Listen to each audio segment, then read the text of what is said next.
Salut à tous, j'espère que vous allez bien. Le Barça est de retour. Le retour du Xavi Ball est enfin arrivé, les amis, demain soir. Donc on n'a plus l'habitude d'attendre comme ça une semaine. C'est un peu long. On a bien profité pendant une semaine d'un peu de repos. Maintenant ça va y aller. Ça va y aller assez fort. Avant match, c'est parti.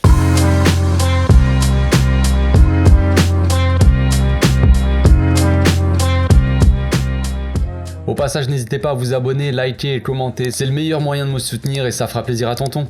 Villarreal-Barça, les amis, match assez intéressant en termes de qualité footballistique. C'est toujours une belle affiche. Au match aller, on l'avait vu, on avait gagné 3-0 assez facilement avec une première mi-temps qui était quand même assez sympathique en termes de football. On se rappelle, on n'avait pas eu de Busquets. Je sais plus si c'était blessé, je crois qu'il n'était pas blessé, mais il avait été mis au repos par Xavi. Xavi avait tenté un petit Frenkie en 6, seul en 6, avec Pedri, Gavi au milieu. On avait joué en 4-3-3. À ce moment-là, on jouait pas encore, on n'avait pas encore mis en place ce fameux 3-4-3, tout ça. On verra d'ailleurs si ça sera vraiment le cas contre Villarreal demain, mais bon bref, en tout cas il y avait un 4-3-3, il y avait Frenkie, Pedri, Gavi en 6 sans Busquets et ça avait plutôt bien fonctionné. On avait vu un très bon match de la part de Frenkie, franchement un Frenkie assez monstrueux, surtout une très grosse première mi-temps. On avait éteint Villarreal surtout en une mi-temps, la deuxième mi-temps était un peu plus tranquille, tout ça, et ce qui avait changé aussi c'était en attaque, on avait quand même une attaque Ferran Torres, les amis, à droite Lewandowski dans l'axe et à gauche Ansu Fati, donc c'était une époque assez différente de maintenant. Est-ce que maintenant on pourrait se permettre de faire confiance à ces hommes-là, j'ai envie de dire, je ne sais pas. Donc l'objectif de ce match-là, évidemment, vous connaissez, c'est les 3 points. Il n'y a pas de toute façon, les gars, je vais pas dire l'objectif c'est d'essayer de choper un point ou de perdre ce match, non. Évidemment, l'objectif c'est les 3 points. L'objectif c'est d'aller mettre le Real à 11 points, parce que le Real, comme vous le savez, ils jouent pas ce week-end. Ils vont jouer leur match là de ce week-end, normalement ils vont le jouer en retard, ils vont jouer mercredi. Il me semble, si je dis pas de bêtises, c'est à la Ligue des Champions tu reviens, je sais plus. Mais il me semble, de ce que j'ai vu, il le joue le 15 là, contre Elche d'ailleurs. Elche qui a battu Villarreal le week-end dernier, donc bref, ça c'est un détail. Là, c'est l'occasion de mettre le Real à 11 points, de leur mettre un peu plus la pression, de faire monter un petit peu plus la pression sur le Real et sur leurs épaules, j'ai envie de dire leurs frêles épaules de petits vieux, parce que oui, Modric, il a 56 ans, frère, et Kroos, il a 83, donc ça commence à faire beaucoup. Donc Xavi, en conférence de presse, il a parlé principalement de transfert, de prolongation, de tout ça, il a parlé de choses assez extra-sportives, il a parlé de choses extra-sportives, on va dire, il a pas forcément parlé, il a parlé un peu terrain quand même, t'as compris, mais il lui a posé beaucoup de questions évidemment sur Ansu Fati, tu fais parler, il a dit qu'il était pas à vendre, évidemment il va pas dire Ansu Fati est à vendre, oui on s'en fout complètement, on a envie de le dégager alors qu'on va jouer Villarreal là, ça n'a aucun sens, il reste 5 mois de compétition, ça n'a aucun sens. Donc il a dit Ansu Fati, voilà, il comptait sur le joueur, que c'était le futur, tout ça, il a dit qu'il comptait aussi prolonger Busquets et Roberto, voilà, ça c'est des trucs, rien de nouveau, hein, en tout cas de ce qu'on voit comme actualité, rien de neuf sous le soleil. Il a souligné aussi le travail de caissier, le fait qu'il soit patient, tout ça, que c'est normal que voilà, qu'il faut qu'il s'adapte, tout ça, et que il a laissé peut-être entendre qu'il serait titulaire demain, donc à voir si voilà, en l'absence de Busquets, vous le savez, maintenant c'est compliqué, si on veut rester avec un milieu à 4, eh bien Caissier doit être titulaire évidemment. Côté Villarreal, donc ils sont assez vous connaissez un peu Villarreal, j'imagine, pour ceux qui suivent assez la Liga, ils ont un jeu assez similaire au nôtre, on va dire, hein. C'est une équipe qui aime bien avoir le ballon, tout ça, c'est une équipe qui aime bien construire depuis la défense, tout ça. Après ils ont des profils de joueurs assez différents évidemment, hein, et pas tous identiques au nôtre, mais en tout cas c'est une équipe qui aime bien avoir le ballon. Et ils ont en attaque un Moreno qui est plus dans le profil d'un faux neuf, un peu à la Lewandowski, un peu peut-être pas que c'est les mêmes joueurs, mais t'as compris. Le problème pour eux, c'est qu'évidemment Moreno, il pourrait être absent. Il est encore très incertain là. Il a des gènes, je crois, au mollet ou un truc comme ça. Bref, des gènes musculaires. Donc pas sûr qu'il soit titulaire. Je pense qu'il devrait être convoqué, mais que ils vont voir au dernier moment en fait s'ils peuvent le faire jouer ou pas. Donc très incertain. Il y a aussi Lo Celso qui est absent. Donc c'est évidemment pas bon pour eux. Vous savez, le coach aussi, il a changé. Hein. J'ai parlé du dernier match, c'était Emery, le coach de Villarreal. Maintenant ils ont changé, ils ont un coach qu'on connaît assez bien, qu'on connaît un petit peu, qu'on a connu quelques mois en tout cas, Quique Sétienne évidemment, et oui, un ancien coach du Betis qui faisait des belles choses là-bas, et puis là maintenant qui est en train de faire quand même de belles choses à Villarreal, je trouve, c'est assez sympathique. Après bon voilà, hein, tout n'est pas parfait évidemment, mais c'est sur de bonnes bases, j'ai envie de dire. Mais quand même Villarreal, ils sont dans une période de moins bien, on va dire, ils avaient enchaîné 6 victoires d'affilée, toutes compétitions confondues, donc ils étaient dans une bonne période entre novembre et janvier, puis mi-janvier c'est un peu plus compliqué là, sur leurs 5 derniers matchs, c'est un match nul, 1 victoire et 3 défaites. 3 défaites contre le Real Madrid en Coupe d'Espagne, contre le Rayo Vallecano en Liga et Elche. Donc Elche, c'était le week-end dernier. Donc la fessée contre Elche, elle a fait un peu de mal aussi. Elche, ils sont derniers quand même. Pour vous dire un peu, pour vous situer un peu le truc, Elche, ils ont gagné qu'un seul match en Liga depuis le début de la saison. Sinon, c'est quasiment que des défaites et des nuls. Ils ont 9 points, je crois. Donc une seule victoire, frère. Et c'était donc le week-end dernier contre Villarreal. Donc ça, c'est un petit point assez négatif, un gros point négatif quand même pour Villarreal. C'est assez étonnant de voir ce genre de résultat. Bon, dans le match, ils ont eu quand même 2 pénaltys, Elche, donc c'était, on va dire, voilà, mais c'était des pénaltys mérités, mais t'as compris. Ils ont quand même mis 2 pénaltys sur les 3 buts, mais 3-1, ça pique quand même.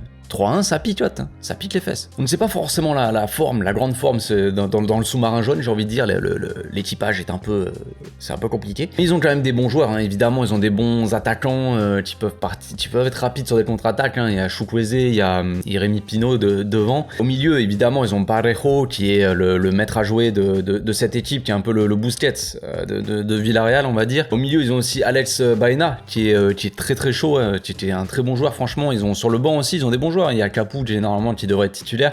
Sur le banc, ils ont des mecs comme Trigueros aussi qui sont des bons joueurs de ballon, donc attention. Attention, comme j'ai dit, Lo Celso est absent au milieu, Moreno est incertain, donc ça c'est vraiment les points, on va dire, positifs. Mais là, il y aura le retour de Foyth aussi. Foyth à droite que Xavi veut absolument, vous l'avez compris, ça va être difficile. Je crois que je suis pas sûr qu'on pourra aller le chercher, mais en attendant, c'est un joueur que Xavi veut, et il avait été absent au match aller, cette fois-ci il sera titulaire normalement, donc à voir. Bon, côté Barça, je vais pas parler une plombe, vous connaissez un peu la situation, c'est plutôt la forme, même si on ne devrait pas encore y penser, on y pense quand même un minimum. Il y a Manchester United qui arrive jeudi prochain. C'est dans toutes les têtes de tous les supporters, tout ça. Attention au piège, parce que évidemment, on le sait, Villarreal c'est une bonne équipe qui peuvent nous poser des problèmes, surtout qu'on joue à l'extérieur quand même, donc on le sait que ça peut nous poser des problèmes. C'est pas un match piège en soi, mais ça peut être un match piège, parce que comme vous le savez, les amis, vous le savez très bien, on a l'habitude de voir ça. Avant des matchs importants comme ça de coupe européenne, le Barça, peut-être que des fois ils prennent trop à la légère le match d'avant. Donc là c'est Villarreal, donc ça va, c'est pas une petite équipe, donc ils vont pas pouvoir le prendre à la légère, tu vois. Mais attention quand même au petit piège. Est-ce qu'on doit faire tourner avant Manchester United aussi, c'est la question. Moi je pense que oui, un minimum, vraiment un tout petit peu, peut-être 1 ou 2 joueurs, mais pas, il faut garder un peu la structure du truc. C'est le truc à faire, c'est un peu complexe. Il faut penser quand même un minimum à Manchester United, mais d'un autre côté, il faut remporter les 3 points, comme je l'ai dit, c'est vital dans la course au titre. Donc on va passer maintenant à la composition d'équipe, les amis. En défense, je partirai donc avec, Ter Stegen au cash, t'as compris, Roberto à droite, une charnière centrale Koundé Christensen, et à gauche mon petit Baldé. Donc oui, c'est une mini rotation, donc je mettrai au repos Araujo, mon petit Ronald, qui va avoir quand même pas mal de taf face à Manchester United, qui va devoir pocketer, soulever ce que tu veux, Marcus Rashford, il sera sur lui, je pense. Ça va être le duel entre le défenseur et l'attaquant de United. Donc je le ferai un peu reposer, je le ferai un peu souffler comme ça, je le ferai rentrer en cours de match pour faire souffler par exemple Koundé. Je pourrais faire souffler, à la place de Xavi, je ferais peut-être ça dépend le match aussi, hein. Tu peux pas parler de changement avant le match, les amis, je sais très bien, mais bon, dans l'idéal, je ferais aussi rentrer un petit peu Garcia pour lui donner un peu de temps de jeu. À voir entre Alba et Baldé, mais Baldé a pas joué le dernier match, il avait la fièvre, donc voilà, je mettrai Baldé. Au milieu, je partirai avec mon petit Frenkie, avec mon petit caissier et avec mon petit Pedri. Ils sont tous petits, bah ouais, t'as compris. Pas de repos pour Pedrito, vous l'avez bien compris. Compliqué de lui donner du repos. Pedri, parce qu'il est inquestionnable, fondamental. Donc c'est compliqué de s'en passer. Je pense aussi, si c'est possible, si les conditions le permettent, qu'on pourrait faire souffler Pedri aussi en cours de match et faire entrer un autre gars à sa place. Mais compliqué. Je ferai rentrer Gavi à la place de Pedri. Parce que oui, Gavi n'est pas titulaire dans mon attaque, évidemment. Donc je partirai avec Ansu Fati, Lewandowski et Rafinha à droite. Donc pas de Gavi. Pas de Gavi, effectivement, je sais que Gavi il est assez fondamental aussi pour le contre-pressing, pour presser tout ça, pour garder un peu la pelota. J'aimerais bien voir Ansu Fati titulaire, oui c'est bizarre dit comme ça vu les derniers matchs qu'il a produit, mais j'ai envie avant Manchester United aussi de me rendre compte un peu du niveau des attaquants, savoir si on peut vraiment leur faire confiance, tu vois. Si contre United on n'y arrive pas, est-ce qu'on peut vraiment faire rentrer Ansu Fati? Est-ce qu'il a le niveau vraiment pour rentrer? Même si Villarreal et Manchester United ce n'est pas forcément comparable comme équipe, comme intensité, comme animation, comme ce que tu veux, mais quand même j'aimerais bien tester Ansu Fati, ça donnerait un peu l'occasion à Gavi de souffler, et après comme ça on pourrait faire souffler Pedri si on fait rentrer Gavi, tu vois, au lieu d'avoir juste Pablo Torre sur le banc, frère, et qu'on sait très bien que ça va être très compliqué de le faire rentrer. Là tu n'hésites pas à faire rentrer Gavi, Tu vois, tu peux ne pas hésiter à faire rentrer Gavi et tu peux sortir un mec comme Frenkie, voire comme Pedri, tu vois, pour les faire souffler et un mec comme Kessié qui joue pas souvent, qui a pas souvent joué cette saison, tu sais que tu peux le laisser un peu plus que les autres. Donc on va passer maintenant à l'animation les amis, je vais vous parler un peu, je vais prendre le tableau, hein, t'as compris comme d'habitude. Faites pas gaffe aux points rouges les amis, hein, c'est les anciens trucs, les points rouges normalement pour ceux qui ont l'habitude de voir, c'est l'équipe adverse, mais là l'équipe adverse ne sera pas dans cette compo, là c'était un ancien truc, quoi. Donc on s'en fout un peu, mais en gros, la composition les amis, donc 4-3-3, Baldé, Christensen, Koundé, Roberto à droite, donc Frenkie, Pedri, Kessié, Ansu Fati, Lewandowski, Rafinha. Donc 4-3-3 assez classique. En phase offensive, évidemment, hein, c'est un grand classique, mais je mettrais la même animation qu'avec Gavi en fait, tout simplement. Hein. Gavi, on le sait, normalement, il a tendance à rentrer dans l'axe, assez offensif, mais pour faire un milieu à 4, on va dire, un milieu un peu en carré comme ça, avec le latéral qui monte et les 3 défenseurs. Donc c'est un truc qu'on peut avoir ça, avec Baldé qui est là, Ansu Fati qui est dans cet endroit-là, où pour moi, Ansu Fati, c'est sa position peut-être la plus favorable pour son jeu. On sait que c'est un ailier qui aime bien entrer dans l'axe, on sait qu'il lui faut un mec dans l'axe pour combiner parce que lui tout seul dans l'axe il n'y arrive pas, clairement il a pas le poids pour le faire. Donc avec un Lewandowski, Ansu Fati, Lewandowski on sait qu'il aime bien dézoner, donc si Lewandowski dézone, Ansu Fati peut aller dans l'axe, ça peut très bien marcher ce truc là, cette combinaison Ansu Fati, Lewandowski on sait que ça joue assez bien ensemble généralement. Un Rafinha donc qui est là.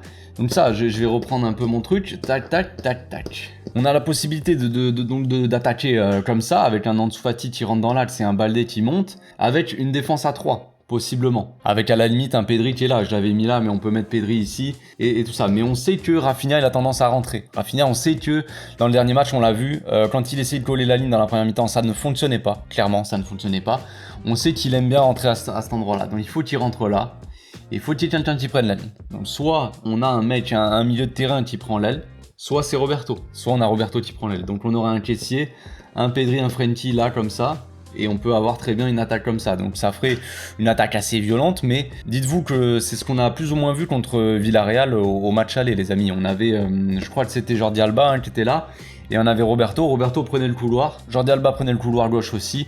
Donc là ce serait Baldé, là ce serait donc Roberto, Ansu Fati, Lewandowski, Rafinha qui serait là. Ça peut être plutôt sympathique dans l'axe, ça peut bien se passer. Avec un milieu comme ça, Frenkie, Kessié, Pedri qui font le jeu, Frenkie pour son jeu long, Pedri aussi pour le jeu long. Kessié pour la couverture au cas où, qui peut aussi se projeter pour jouer de la tête, on le sait, on l'a vu dans le dernier match contre Séville. Quand Kessié se projette dans la surface, il peut être utilisé comme point d'appui grâce à son physique et sa technique. Il peut très bien jouer en point d'appui pour ceux qui sont autour de lui. Donc Kessié peut très bien se projeter dans la surface. Frenkie aussi, il peut très bien le faire. Et Pedri aussi, donc voilà.